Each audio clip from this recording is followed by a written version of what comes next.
बिस्मिल्लाहिर्रहमानिर्रहीम। अस्सलामुअलैकुम। मोहम्मद जमील शाहिद आपसे मुखातब है। बॉयलर स्टीम प्रोडक्शन के सिलसिले में ये भी जो पेपर है उस सिलसिले में हमारा ये लेक्चर नंबर 33 है और ये यूटिलिटी बॉयलर्स की फ्लो शीट है। यूटिलिटी बॉयलर्स वो होते हैं कि जो आमतौर पर बहुत बड़े पावर हाउसेस में इस्तेमाल होते हैं और ज़्यादातर वो बिजली बनाने के लिए इस्तेमाल होते हैं, लेकिन दीगर स्टीम सप्लाई के लिए भी इस्तेमाल होते हैं। वो उसका एक सेटअप है। तो उससे पहले आपको बता दें कि जब हम किसी बहुत बड़े बॉयलर का सेटअप समझाते हैं पावर हाउस का, तो उसके लिए रेफरेंस के लिए कोई बॉयलर लेना पड़ता है। तो अगर आप किसी पावर हाउस पर जाएं या आप बड़े पावर हाउस पर काम कर रहे हैं तो वो आप अपने बॉयलर को रेफरेंस बना सकते हैं।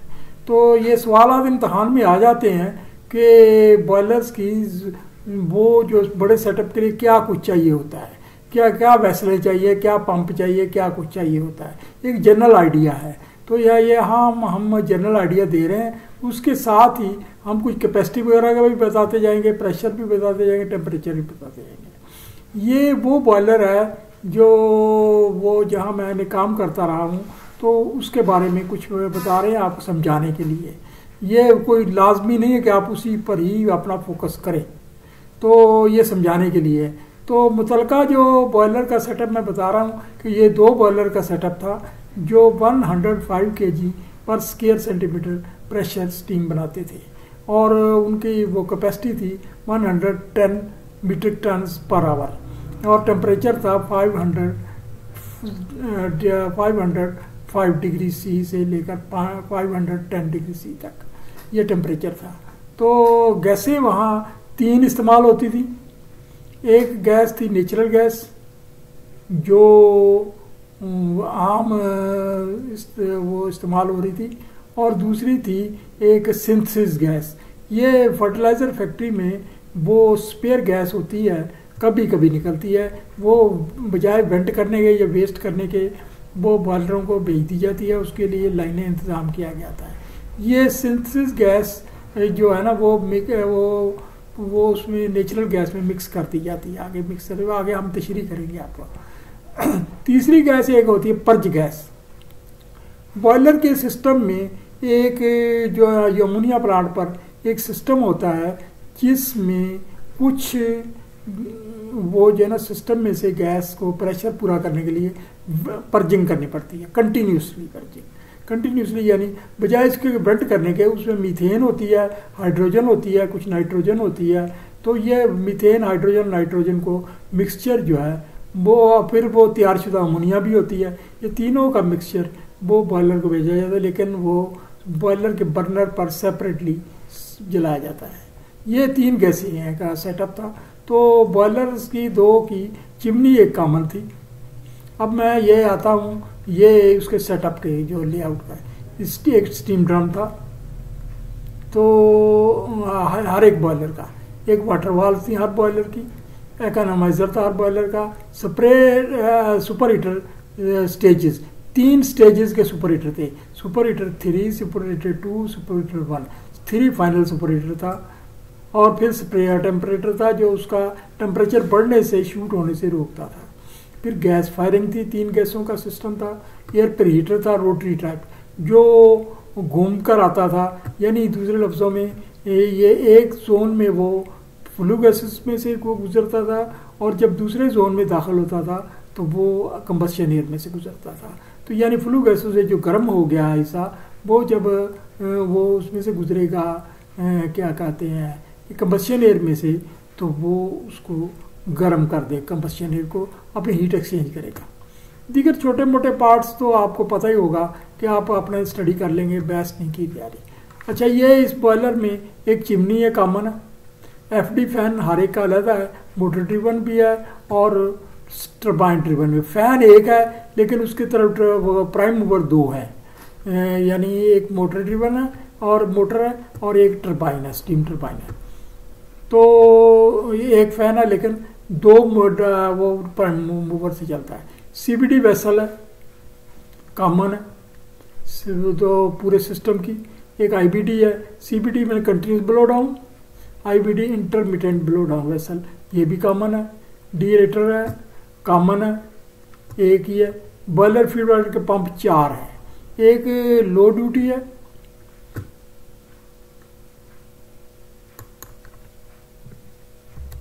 लो ड्यूटी मोटर ड्रिवन है, और एक हैवी ड्यूटी मोटर ड्रिवन है, और 2 कंडेंसिंग टरबाइन ड्रिवन है। तो दीगर जो ज़रूरियात पड़ती हैं, वाटर ट्रीटमेंट प्लांट चाहिए जहाँ से आपको वाटर ट्रीटमेंट आ सके, एक एयर कंप्रेशन स्टेशन चाहिए, एक कूलिंग टावर चाहिए, और एक इलेक्ट्रिक सब स्टेशन चाहिए, गैस स्टेशन चाहिए, और एक यूटिलिटी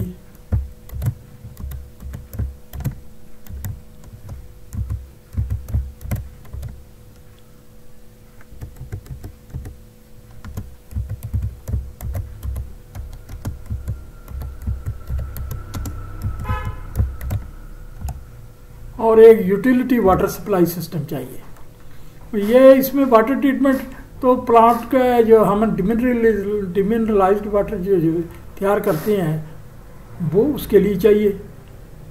तो इसके अलावा ये होता है कि बॉयलर से जो कंडेंसेट जाता है, एक वेसल होती है रिकवरी की, वो रिकवरी वेसल से जो कंडेंसेट जाता है वाटर ट्रीटमेंट प्लांट को, वो वहाँ से मेन जो वाटर ट्रीटमेंट तैयार किया है उसमें मिक्स करके वो उसकी ट्रीटमेंट करके भेजा जाता है।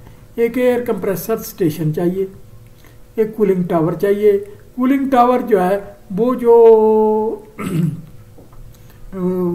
क्या कहते हैं फीड वाटर पंप्स है स्टैंड, उनकी कंडेंसिंग टरबाइन के लिए चाहिए। इसके अलावा दीगर मशीनरी को ठंडा करने के लिए वो ऑयल कूलरों को चली चाहिए। ये इसके अलावा जो एयर प्रीहीटर है उसके बेरिंग वगैरह को ठंडा करने के लिए चाहिए। तो ये कूलिंग टावर से वाटर आता है। इलेक्ट्रिक सब स्टेशन चाहिए, तो पता ही बिजली के बगैर तो कुछ नहीं चलता, इलेक्ट्रिक सब स्टेशन चाहिए। एक गैस स्टेशन चाहिए जहाँ से गैस आती है, नेचुरल गैस, उसका एक स्टेशन होता है, उस पर कई सेफ्टियाँ लगी होती। ये अलग अलग फील्ड है, ये फिर कभी बहस करेंगे। तो यूटिलिटी एक जो है ना यूटिलिटी वो जो है ना वाटर सप्लाई सिस्टम चाहिए।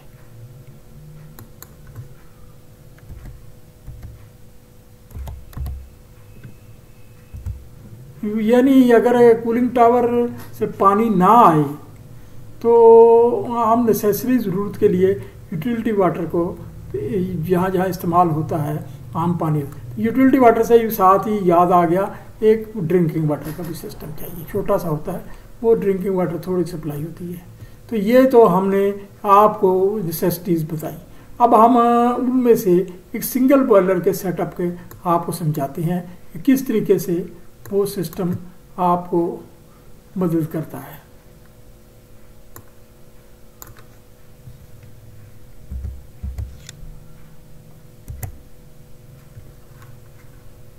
ये मैंने ड्राइंग को छोटा कर दिया है आपकी मदद के लिए।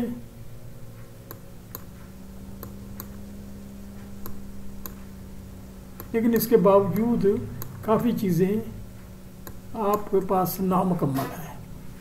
इबारत ये जो है ना हमारे पास है, ये गैस आ रही है, ये नेचुरल गैस आ रही है, ये पर्ज गैस है जिसका मैंने जिक्र किया है, और ये मिक्स गैस आ रही है। मिक्स गैस से मतलब ये है कि ये गैस का सिस्टम पीछे एक लेक्चर में मैंने समझा दिया है, अब यहाँ नहीं समझाएंगे हम क्योंकि यहाँ ड्राइंग बड़ी कॉम्प्लिकेटेड हो जाएगी। तो ये जो गैस है ये वहाँ के प्रोसेस के हिसाब से जो गैस में नेचुरल गैस आती थी उसके साथ सिंथेसिस गैस के बाद उसका नाम मिक्स गैस कह दिया जाता है। मिक्स यानी वो नेचुरल गैस कह लें, तो ये मिक्स गैस है। ये बर्नर को मिल रही है। और तीसरी चीज़ ये आपको कंबस्शन एयर मिल रही है, कंबस्शन एयर मिल रही है। तो कंबस्शन एयर ये एयर प्रीहीटर से गर्म होकर आ रही है यहाँ से, ये देख रहे हैं आप, ये कंबस्शन एयर जा रही है, ये एक बर्नर को, दूसरे बर्नर को, तीसरे बर्नर को, चौथे बर्नर को। ये बर्नर हमारे हैं, ये नंबर है वो A1 2 3 4, ये बर्नर है। तो ये उसको जा रही है। अब ये है कि ये कंबस्शन एयर के लिए भी ये एक वो फैन है, स्टार्टअप फैन। ये स्टार्टअप फैन है। स्टार्टअप फैन के यहाँ आकर यहाँ एक डैम्पर है, ये डैम्पर लगा हुआ है, ये भी एक डैम्पर लगा हुआ है, ये कंटिन्यूस फैन है। तो ये कंटिन्यूस के लिए ये आएगा एफटी फैन, तो ये स्टार्टअप फैन है। तो यहाँ आकर दोनों मिक्स हो रहे, तो ये आ रहा है आगे एयर प्रीहीटर को पहुँच रहा है, एयर प्रीहीटर से कंबस्शन एयर ये जा रही है, ये आपके पहुँच गई। अब आता है पानी का सिस्टम। पानी के सिस्टम के लिए ये डीएरेटर है, डीएरेटर में ये पानी आ रहा है, ये बॉयलर से वो जो है ना वाटर ट्रीटमेंट प्लांट से पानी आ रहा है। तो डीएरेटर को गर्म रखने के लिए ये स्टीम दी जा रही है। इस पर मैं बाद में बहस करता हूँ कि लो प्रेशर स्टीम दी जा रही है, कहाँ से आ रही है ये हम बहस करते हैं बाद में। ये इसमें ये स्टीम जो आ रही है ये वाली, ये आ रही है प्रोसेस में से, यानी वो फैक्ट्री के प्रोसेस में से जो वो जो है लेट डाउन स्टेशन है वहाँ से आ रही है। ये हमारी आ रही है वो उसमें से सीबीडी में से। सीबीडी जब हम करते हैं कंटिन्यूस ब्लो डाउन, तो कंटिन्यूस ब्लो डाउन के बाद फ्लैश स्टीम जो उठती है वहाँ से लो प्रेशर स्टीम एक्सट्रैक्ट कर ली जाती है। ये दोनों स्टीम ये डीएरेटर में जा रही हैं। तो डीएरेटर में ये पानी जा रहा है, तो पानी स्टीम जो है ना कुछ इस किस्म का सिस्टम होता है, जब स्टीम नीचे से ऊपर चढ़ती है और पानी नीचे, इधर डीएरेटर के वेंट नहीं दिखाए, वेंट भी होते हैं। वो हम जब डीएरेटर पर बहस करेंगे तो वो अलग आपको वो बताएंगे डीएरेटर के, लेकिन ये आपको बताने के लिए सिर्फ ये एक फीड वाटर पंप है ये लगा हुआ, ये वो दे रहा पंप, तो ये मोटर ड्रिवन है। ये दूसरा स्टार्टअप का फीड वाटर पंप है, ये मोटर ड्रिवन है। ये जो ना ये भी मोटर ड्रिवन पंप लगा हुआ है, सॉरी टर्बाइन ड्रिवन पंप। इस कंडेंसर को ये कूलिंग वाटर मिल रहा है, ये कंडेंसर को कूलिंग वाटर मिल रहा है, ये टर्बाइन ड्रिवन है ये पंप। तो ये पंप यहाँ से ये पानी दे रहा है इकोनोमाइजर में, इकोनोमाइजर से पानी अब ये यहाँ से पानी आगे एंड पे इकोनोमाइजर से वो पूरा डिजाइन ही देगा, ये स्टीम ड्रम में जा रहा है। स्टीम ड्रम से आपको पता ही है फिर वो डाउन कमर में आता है, फिर अप्राइजर में जाता है। पहले इकोनोमाइजर से हीट एक्सचेंज होती है।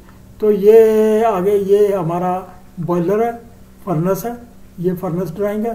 तो फर्नेस में ये सुपर हीटर है, तो सुपर हीटर से ये फुल फर्नेस में से फ्लू गैस से ये वाटर वाल्स को ये पिछले लेक्चर में समझाया जाएगा, उसको तवज्जो से आप देखें।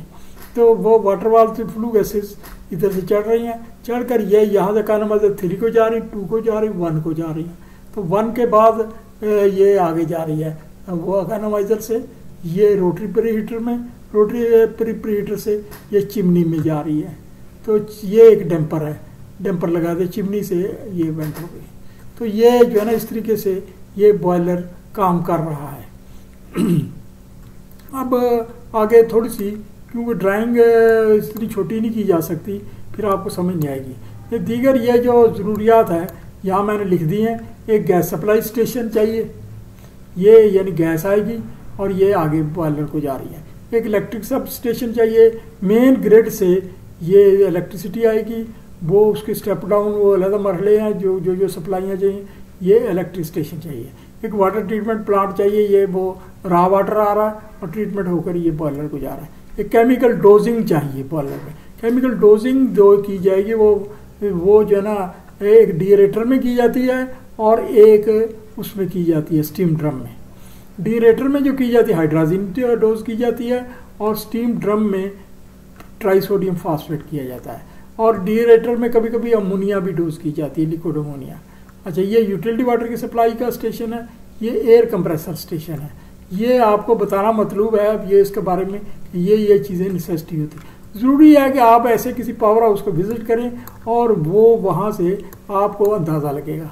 तो यहाँ थोड़ा सा ये लेआउट है कि ये बॉयलर से यहाँ से ये जो है ना वो सीबीडी कंटिन्यूस ब्लो डाउन किया जा रहा है इस पॉइंट से, यानी तकरीबन 45% से 40% ये सीबीडी किया जा रहा है। ये सीबीडी आ रही है, ये सीबीडी को चली, यहाँ एक लेवल बना। लेवल बनने के बाद उसमें से जो स्टीम है ये आपके निकल रही है, स्टीम जो फ्लैशिंग स्टीम जिसको कहते हैं, फ्लैशिंग स्टीम। लेकिन आगे एक कॉम्प्लिकेटेड सिस्टम है, उसका प्रेशर मेंटेन किया जाता है वो दीगर स्टीम देकर वो प्रोसेस से। तो ये फ्लैशिंग स्टीम जा रही है, जा रही फ्लैशिंग स्टीम ये आगे डीरेटर को जाएगी।